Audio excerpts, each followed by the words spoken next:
हरीश की एक पत्नी थी जो बहुत बोलती थी और वो उसके ज्यादा बोलने से बहुत परेशान था। हरीश को पता चला कि जंगल में एक महात्मा आए हुए हैं। वह अपनी पत्नी को उनके पास लेकर जाता है और कहता है कि मुनिवर, कृपा करके आप इसे समझाइए, ये बहुत बोलती है। मेरे मना करने के बाद भी इसका दिन भर इसका मुंह चलता ही रहता है।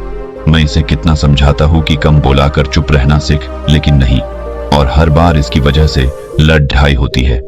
महात्मा मुस्कुराए और बोले, मैं तुम्हें इस बात को एक कहानी की मदद से समझाता हूं। मेरा गुरु का एक शिष्य था जो बहुत बोलता था। वह हर समय इधर उधर की बातें करता था और कभी शांत नहीं रहता था।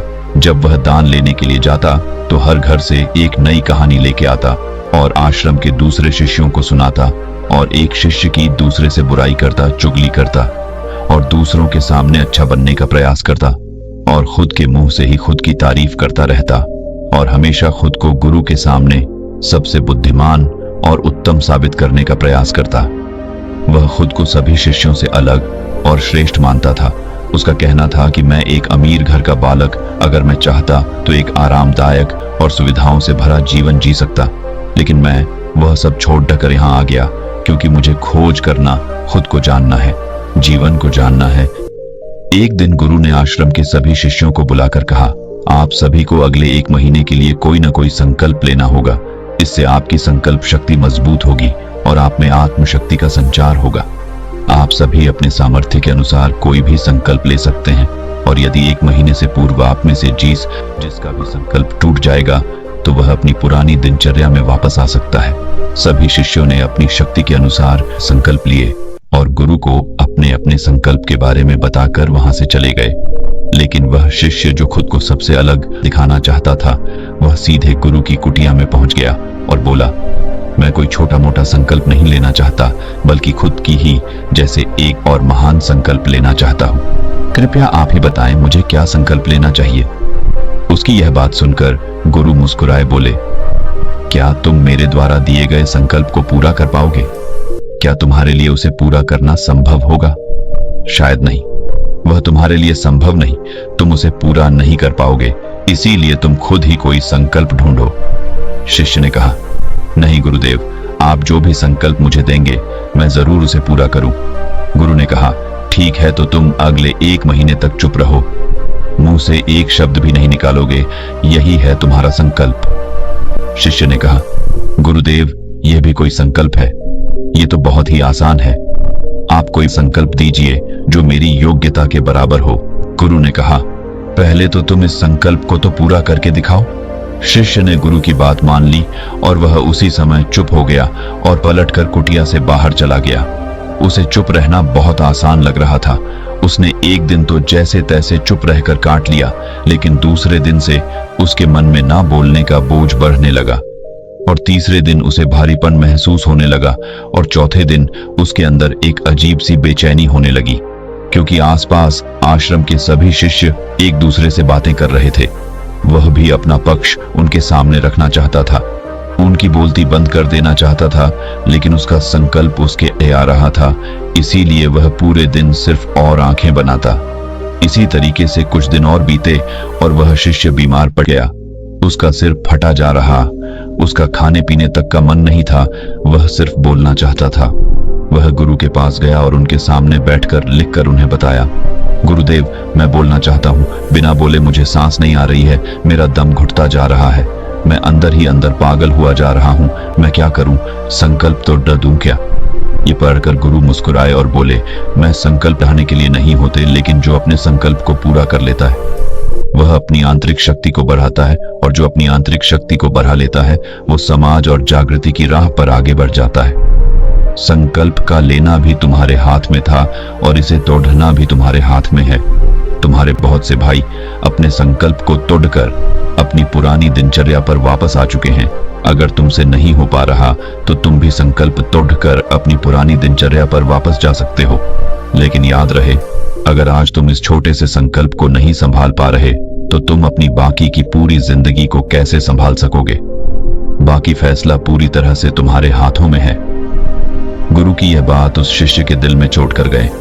वो बिना कुछ बोले वहां से वापस चला गया और खुद को अपनी कुटिया में बंद कर वह केवल अपने जरूरी कामों के लिए ही कुटिया से बाहर निकलता, बाकी सारे समय कुटिया के अंदर ही बैठा रहा। 15 दिन बीत चुके थे और आश्रम के लगभग सभी शिष्यों का संकल्प अब तक टूट चुका था, लेकिन उसका संकल्प अभी भी जारी था। संकल्प लेने के बाद से अब तक उसने एक शब्द भी नहीं बोला। सारा आश्रम हैरान था कि इतना बोलने वाला इंसान चुप कैसे हो। 15 दिन बीतने के बाद वह दोबारा अपने गुरु के पास गया और लिखकर बताया है, गुरुदेव, मैं बाहर से तो चुप हूं, लेकिन मेरे भीतर बहुत सी आवाजें हैं, बहुत सी चीख पुकार और शिकायतें हैं। मैं अंदर ही अंदर बात करता रहता हूं। मेरा मन तरह तरह के प्रश्न पूछता है। मैं बाहर से जितना मोर, भीतर से उतने ही शोर शराबे से भरा। क्या इस तरह से मेरा संकल्प अभी भी है? गुरु ने कहा, हाँ, तुम्हारा संकल्प अभी भी जारी है, लेकिन जब तक लोगों की ये आवाजें तुम्हारे कानों में उठती रही, तुम्हारा मन बोलता रहेगा, क्योंकि इसे तो आदत है। तुम भले ही बाहर से चुप रहो, लेकिन तुम अंदर ही अंदर बोलते रहोगे। तुम्हें इन बातों से, इन आवाजों से दूर जाना चाहिए। शिष्य गुरु को प्रणाम कर वहां से चला जाता है और सुबह होते ही अपनी कुटिया छोड़ जंगल की तरफ चला जाता है। कई दिन बीत जाते, संकल्प का समय भी पूरा हो जाता है, लेकिन शिष्य लौटकर नहीं आया। आश्रम में सभी को डर था कि कहीं जंगली जानवर ने उसे खा ना लिया हो। इस बीच उसे ढूंढने की बहुत कोशिश की गई, लेकिन वह कहीं नहीं मिला। गुरु भाइयों ने मान लिया था कि जंगली जानवरों ने उसे अपना शिकार बना लिया है, लेकिन गुरु को ऐसा नहीं लगता।